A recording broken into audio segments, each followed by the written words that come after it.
고린도전서 8장 22절부터 36절 같이 읽습니다. 시작.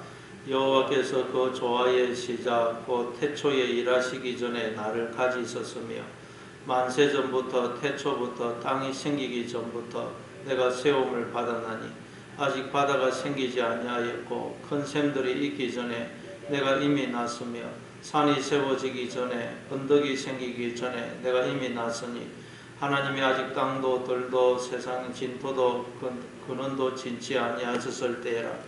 그가 하늘을 지으시며 궁창을 해면에 두르실 때 내가 거기에 있었고 그가 위로 구름 하늘을 견고하게 하시며 바다의 샘들을 힘있게 하시며 바다의 한계를 정하여 물이 명령을 거스르지 못하게 하시며 또 땅의 기초를 정하실 때에 내가 거기에 돼 있어서 창조자가 되어 날마다 그의 기뻐하신 바가 되었으며 항상 그 앞에서 즐거워하였으며 사람이 거처할 땅에서 즐거워하며 인자들을 기뻐하였느니라. 아들들아 이제 내게 들으라. 내 도를 지키는 자가 복이 있느니라. 훈계를 들어서 지혜를 얻으라. 그것을 버리지 말라. 누구든지 내게 들으며 날마다 내 문 곁에서 기다리며 문설 주 옆에서 기다리는 자는 복이 있나니 대저 나를 얻는 자는 생명을 얻고 여호와께 은총을 얻을 것임이니라. 그러나 나를 잃는 자는 자기의 영혼을 향하는 자라. 나를 미워하는 자는 사망을 사랑하느니라. 아멘. 오늘 본문은 지혜에 대해서 자세히 설명하고 있습니다. 오늘 본문에서 말하는 지혜는 예수님, 즉 하나님을 가리킵니다. 고린도전서 1장 24절에 보면 오직 부르심을 받은 자들에게는 유대인이나 헬라인이나 그리스도는 하나님의 능력이요 하나님의 지혜니라 그래요. 예수 그리스도가 하나님의 지혜다 그래요. 근데 그 예수님이 지금 어디에 계십니까? 우리 마음속에 성령으로 들어와 계시죠. 그러니까 이 잠언서에서 말하는 지혜는 바로 하나님이 우리에게 주시려는 분깃, 기업을 말합니다. 원래 하나님이 우리에게 주시려는 분기, 기업, 상급은 뭐죠? 하나님 자신이죠. 그래서 창세기 15장 1절에 보면 하나님께서 아브라함에게 나는 내 방패요 너의 지극히 큰 상급이니라 그러죠. 하나님은 우리에게 하나님 자신을 분기과 기업과 상급으로 주시려고 그러는 것입니다. 그래서 누가복음 15장에 보면 탕자의 비유가 나오는데 탕자가 아버지한테 아버지 재산 중에서 내게 돌아올 분깃을 주십시오 그러죠. 그래서 그때 거기서 재산이 뭐냐 헬라어로 우시아인데 있다 존재하다라는 뜻의 에이미라는 동사의 현재 분사형이라고 그랬죠. 그러니까 아버지 이 우시아는 존재입니다. 존재. 그러니까 아버지의 존재를 저에게 나누어 주십시오. 아버지의 존재 중에서 저에게 분깃으로 나누어 주십시오. 그런 뜻이에요. 그래서 아버지가 살림을 각각 나누어 주죠. 살림은 또 비오스입니다. 생명입니다. 생명. 그러니까 우리는 모든 인간들은 하나님으로부터 그 하나님의 존재, 생명을 분깃으로 받아서 지금 이 세상에 다 태어난 것입니다. 그걸 이제 오늘 이 잠언서에는 우리가 하나님께 분깃으로 받은 그 존재, 그 하나님의 존재와 생명을 잠언서에서는 지혜로 설명하는 것입니다. 그 지혜란 뭐냐? 우리 안에 성령으로 들어와 계신 예수님, 즉 하나님을 가리켜요. 창세기 2장 7절에 하나님이 땅의 흙으로 사람을 지으시고 그 코에 생기를 부르느니까 사람이 생명이 되더라. 그 생기를 이야기해요. 하나님이 우리 안에 생기로, 지혜로 들어와 주심으로 우리가 그 하나님의 지혜에 참여하여 다 이 인간들이 이렇게 생각하고 느끼고 판단하고 말을 하는 자로 존재하고 있는 것입니다. 그걸 에베소서 1장 23절에서는 교회는 그의 몸이니 만물 안에서 만물을 충만하게 하시는 이의 충만함이니라 그러죠. 교회는 그의 몸, 그리스도의 몸, 하나님의 몸이고 하나님은 우리의 머리가 되신다는 거예요. 하나님이 우리의 머리가 되어 주심으로 우리가 그 하나님의 머리 되심에 참여하여 이렇게 다 우리가 생전으로 존재하고 있다는 것입니다. 이처럼 하나님의 지혜, 즉 하나님의 존재와 생명이 하나님이 우리에게 주시려는 분기시고 기업이고 상급입니다. 그래서 이제 이 오늘 본문에서는 하나님이 우리에게 분기로 주시려는 이 지혜를 하나님이 언제부터 예비하여 놓으셨는지, 이 지혜란 어떤 것인지를 우리에게 설명하는 것입니다. 그래서 우리가 이걸 염두에 두고 오늘 본문을 읽으면 참 이 오늘 본문이 얼마나 놀라운 본문인지 몰라요. 그래서 이 오늘 본문에 나오는 지혜, 이 지혜는 예수님 이야기이면서 또 예수님과 하나 된 우리 이야기, 내 이야기는 내 이야기. 이 지혜에 관한 이 지혜의 내용이 내 이야기입니다. 즉 여러분 우리 인간의 존재의 기원, 근원과 인간 존재의 목적에 대해서 설명하고 있습니다. 우리 존재의 기원과 목적, 거기에 대해서 설명합니다. 그러니까 여러분 이건 도무지 세상의 책에서는 볼 수가 없는 너무도 놀라운 내용입니다. 자, 그럼 우리가 분기서로 기업으로 받을 지혜에 대해서 성경은 어떻게 설명하느냐. 22절에 보니까 여호와께서 그 조화의 시작 곧 태초에 일하시기 전에 나를 가지셨으며, 우리가 분기서로 기업으로 받을 지혜를 하나님은 이미 조화의 시작 태초에 일하시기 전에 이미 가지셨다고 그럽니다. 그때 이미 하나님께서 우리에게 분기서로 기업으로 주실 지혜를 예비해 놓으셨다는 거예요. 우리의 분기 기업인 지혜를 창세 전부터 하나님이 예비해 놓으셨다는 거예요. 너무도 놀랍죠. 또 23절에 보니까 만세 전부터 태초부터 땅이 생기기 전부터 내가 세움을 받았나니 아직 바다가 생기지 아니하였고 큰 샘들이 있기 전에 내가 이미 났으며 산이 세워지기 전에 언덕이 생기기 전에 내가 이미 났으니 하나님이 아직 땅도 들도 세상 진토의 근원도 짓지 아니하셨을 때라. 하나님은 이 세상을 창조하기 전에, 내가 이 세상에 태어나기 전에, 영원 전에 이미 나에게 분기수로 주실 지혜를 예비해 두셨다는 거예요. 예비해 다 창세 전부터 우리에게 분기수로 주실 지혜를 예비해 두셨다는 거예요. 그러니까 여러분 우리는 이 세상에 우연히 태어난 존재가 아니라는 것입니다. 창세 전에 하나님이 이미 우리에게 분기수로 주실 지혜를 다 예비해 놓으시고는 이 세상을 창조하시고, 그리고 때가 되니까 우리를 이 세상에, 이 지금의 대한민국이라는 나라에, 지금 이곳에, 지금의 부모님 밑에 나를 태어나게 하셨다는 거예요. 그러니까 여러분 우리의 탄생, 우리가 이 세상에 출생한 것은 그냥 따지고 보면 그것이 저 영원 전까지 이어진다는 거예요. 우리의 출생이 영원 전까지 이어진다는 거예요.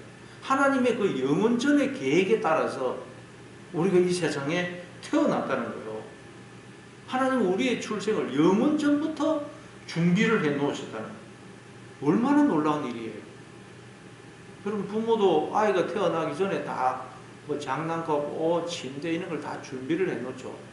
근데 하나님은 영원 전부터 우리의 출생을 다 준비를 해 놓고 때가 되자 우리를 이 세상에 태어나게 하십니다. 얼마나 놀라운 일이에요. 근데 지금은 우리가 이제 그 분기신 지혜를 성경에 보면 보정이라는 말이 아르라보, 계약감, 선불이라는 뜻이에요. 그러니까 우리가 지금 지혜를 가지고 있죠. 지혜에 참여하는데 말하자면 계약금으로, 샘플로 소유하고 누리고 있다. 그래서 나중에 천국에 가면 우리가 하나님의 그 완전한 지혜, 완전한 존재, 생명에 참여하게 됩니다. 그래서 고린도전서 13장 12절에 보면 우리가 지금은 거울로 보는 것 같이 희미하나 그때는 얼굴과 얼굴을 대하여 볼 것이요 지금은 내가 부분적으로 아나 그때는 주께서 나를 아신 것 같이 내가 온전히 알리라. 그리고 요한일서 3장 2절에도 보면 사랑하는 자들아 우리가 지금은 하나님의 자녀라 장래에 어떻게 될지는 아직 나타나지 아니하였으나 그가 나타나시면 우리가 그와 같을 줄을 아는 것은 그의 참모습 그대로 볼 것이기 때문이니 주를 향하여 이 소망을 가진 자마다 그의 깨끗하심과 같이 자기를 깨끗하게 하시느니라. 그가 나타나시면 주님이 나타나시면 우리가 주님과 같이 될 줄을 안다 그래요. 우리가 주님처럼 하나님처럼 된다는 거예요. 예. 그럼 지금 우리는 어떻게 살아야 된다고요? 이 소망을 가진 자마다 그의 깨끗하심과 같이 자기를 깨끗하게 하느니라. 우리는 자꾸 하나님을 닮아가야 돼요. 하나님처럼 예수님처럼 행해야 됩니다. 그래서 여러분 우리가 그러니까 이 땅에서 얼마나 예수님을 닮았느냐 얼마나 예수님처럼 행했느냐에 따라서 천국에서의 영원한 상급, 기업, 분깃이 달라진다는 거예요. 여기서 얼마나 우리가 예수님을 닮고 예수님을 따라 행했느냐. 그래서 우리 열심히 여러분 예수님을 따라 살려고 애를 써야 돼요. 자, 그리고 또 27절에 보니까 27절에 그가 하늘을 지으시며 궁창을 해면에 두르실 때에 내가 거기 있었고 그가 위로 구름 하늘을 견고하게 하시며 바다의 샘들을 힘있게 하시며 바다의 한계를 정하여 물이 명령을 거스르지 못하게 하시며 또 땅의 기초를 정하실 때에 내가 그 곁에 있어서 창조자가 되어 날마다 그의 기뻐하신 바가 되었으며 항상 그 앞에서 즐거워하였으며. 예, 이 지혜 하나님이 우리의 분깃으로 예비해 두신 이 지혜가 바로 하나님이 세상을 창조하실 때에 곁에 있었을 뿐만 아니라 함께 창조자가 되어서 날마다 그의 기뻐하신 바가 되었다는 거예요. 여러분 우리 안에 지혜로 들어오신 지금 성령님이 창세전에 바로 하나님이 천지를 창조하셨을 때 곁에서 기뻐하셨고 함께 창조자가 되었다. 그리고 그의 기뻐하신 바가 되었다 그러죠. 기뻐하신 바. 그러니까 하나님은 지혜이신 예수님을 기뻐하고 즐거워하시고 또 예수님도 하나님을 기뻐하고 즐거워한다는 거예요. 근데 그 우리의 분기신 지혜가 우리 안에 들어와 있죠. 그러니까 하나님이 왜 우리를 지으셨느냐? 우리를 기뻐하고 즐거워하시고 우리는 또 하나님을 기뻐하고 즐거워하면서 하나님과 영원히 함께 살도록 하기 위해서 하나님이 우리를 지으셨다는 거예요. 또 31절에 보니까 사람이 거처할 땅에서 즐거워하며 인자들을 기뻐하였느니라. 그 사람이라는 글자는 작은 글씨로 되어 있죠.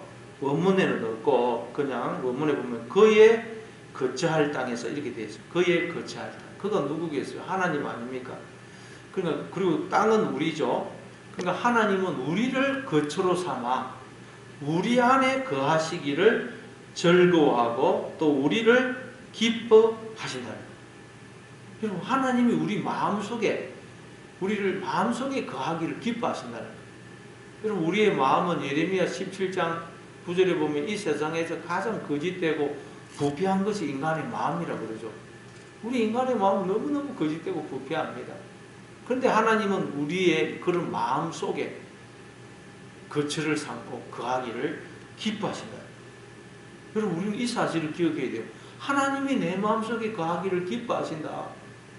그걸 알면 우리가 어떻게 마음으로 나쁜 생각, 악한 생각을 할 수 있겠어요? 하나님이 우리 집에 누구 귀한 손님이 우리 집에 오는데 집을 엉망으로 만들어 놓고 우리가 어떻게 손님을 맞이할 수 있겠어요? 그래서 오늘도 하나님이 내 마음속에 거하기를 기뻐하신다. 그걸 생각할 때 함으로 여러분 마음속에 그런 나쁜 생각, 악한 생각을 버리시는 여러분 되시기를 바랍니다. 또 32절에 아들들아 이제 내게 들으라 내 도를 지키는 자가 복이 있느니라. 그래 또 우리를 향해서 아들들아 그러면서 내게 듣고 내 도를 지키라.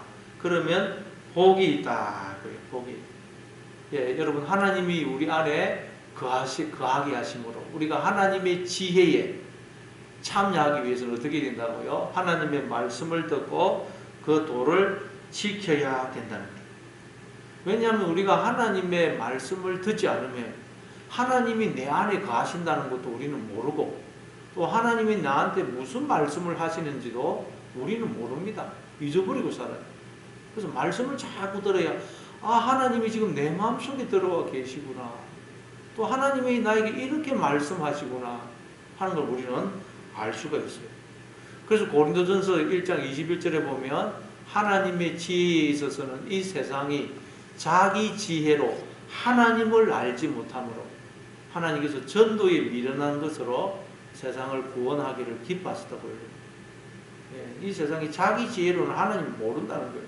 그래서 하나님이 전도에 미련한 것, 전도라는 것은 바깥에서 자꾸 이야기를 해주는 방법, 자꾸 바깥에서 이야기해주는 방법으로 우리를 구원하신다는 거예요. 우리는 자꾸 말씀을 그래서 들어야 됩니다. 안 그러면 우리 하나님을 모른다는 거예요. 그리고 33절에 훈계를 들어서 지혜를 얻으라. 그것을 버리지 말라. 누구든지 내게 들으며 날마다 내 문 곁에서 기다리며 문설주 옆에서 기다리는 자는 복이 있다. 예, 하나님의 말씀을 듣기를 문 곁에서 문설주 옆에서 기다리는 종처럼 종이 문설주 옆에서 주인이 명령을 듣기 위해서 다 기다리지 않습니까? 그리고 또 양들이 우리에 있는 양들이 목자로 와서 불러줄 때 그거 다 기다리고 있거든요. 그렇게 우리는 하나님의 음성을 하나라도 놓치지 않으려고 하나님의 말씀을 하나라도 어기지 않으려고 그렇게 잘 귀를 기울이고 있어야 된다는 거예요. 그런데 우리가 잘 귀를 기울이지 않습니다. 세상 소리에 늘 기울이지 하나님의 음성에 귀를 안 기울여요. 그래서 하나님이 야복강의 야곱처럼 야곱이 의지하고 붙들고 있던 거 다 먼저 야복강을 건너게 하시고 하나님이 이 야곱을 홀로 단독자로 하나님 앞에 세우시죠. 그러니까 야곱이 다 떠나가게 하니까 홀로 하나님 앞에 서니까 하나님만 바라보고 하나님의 음성만 듣고 하나님만 붙드는 것입니다. 하나님이 우리로 하여금 그렇게 하나님 앞에 홀로 세우십니다. 홀로. 심지어 그래서 사도 바울은 몸에 있는 그 가시를 제거해 달라 했더니 하나님이 내 은혜가 내게 족하도다. 이는 내 능력이 약한 데서 온전하여짐이라. 그 가시가 있으니까 너무 아프니까 딴 데 못 가고 하나님 자꾸 바라보고 하나님 음성에 귀를 기울이고 하나님을 붙들 수밖에 없는 가시를 줘가지고. 그래서 사도 바울은 내가 이제 여러 약한 것들에 대해서 자랑하겠다. 왜냐하면 내가 약할 그때에 강하기 때문이다. 약해야 여러분 우리가 하나님을 의지하고 하나님의 음성에 귀를 기울이고 하나님만 붙들거든. 네, 하나님께서 여러분을 하나님 앞에 홀로 세우실 때, 단독자로 세우실 때, 하나님이 나를 만나 주시려고, 복을 주시려고, 나에게 말씀하시려고 그러시는구나. 그렇게 생각하시는 여러분 되시길 바랍니다. 또 35절에 대저 나를 얻는 자는 생명을 얻고 여호와께 은총을 얻을 것이며 나를 얻는 자, 지혜이신 예수님을 얻게 되면 생명을 얻는, 예수님이 생명이죠.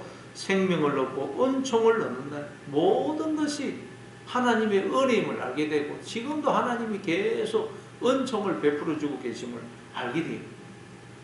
예수님을 만나게 되면 지혜이신 하나님의 눈으로 보게 되면 내 인생에 은혜 아닌 것이 없고 하나님의 손길 아닌 것이 없다는 거죠. 그걸 알게 돼요. 지혜이신 하나님의 눈으로 우리가 인생을 보게 됩니다. 36절 그러나 나를 잃는 자는 자기의 영혼을 해하는 자라. 나를 미워하는 자는 사망을 사랑하느니라. 나를 잃는 자, 지혜이신 예수님을 잃는 자는 어떻다고요? 자기의 영혼을 해하는 자라. 예, 숫자 나를 잃는 자 때 있고 숫자 2 때 있고 밑에 보면 내게 범죄하는 자 때 있죠. 원문에는 하타 간역을 벗어나라. 하타. 하여튼 나를 잃는 것도 되고 나에게 범죄하는 것도 되고 다 두 개 다 의미가 됩니다. 나를 잃는 자는 자기의 영혼을 해하는 자라는 거예요. 여러분 우리가 지혜이신 예수님을 붙들고 그 음성에 귀를 기울이고 그분의 뜻에 순종하지 않으면 스스로 내 영혼을 해하는 것이라. 여러분 우리가 하나님 주님이 내 마음속에 계시지 않고 주님의 다스림을 받지 않으면 우리는 두려움, 늘 불안, 염려, 걱정, 낙심, 절망, 미움, 분노, 후회, 해환 이런 것에 사로잡혀 살아가지 않습니까? 이 세상을 살 때 우리가 두렵고 염려 이런 거 없이 살 수가 있습니까? 주님의 다스림을 받지 않으면 늘 그렇게 살아요. 그럼 우리는 하나님의 생명과 복에 참여하지 못하고 우리에게 주어진 이 생명과 복을 스스로 자해하고 죽이는 거죠. 그래서 오늘도 여러분 하나님께서 우리로 하여금 자꾸 야복 강가에 야곱처럼 하나님 앞에 홀로 세우실 때 오직 하나님 앞에 홀로 서서 하나님의 음성만 듣고 하나님만 바라보시고 하나님만 붙드심으로 여러분 오늘도 우리가 이 하나님의 지혜에 참여하여 이 모든 것을 하나님의 눈으로 바라보고 하나님과 동행하고 하나님 나라를 사시는 그런 하루가 되시기를 바랍니다. 우리 말씀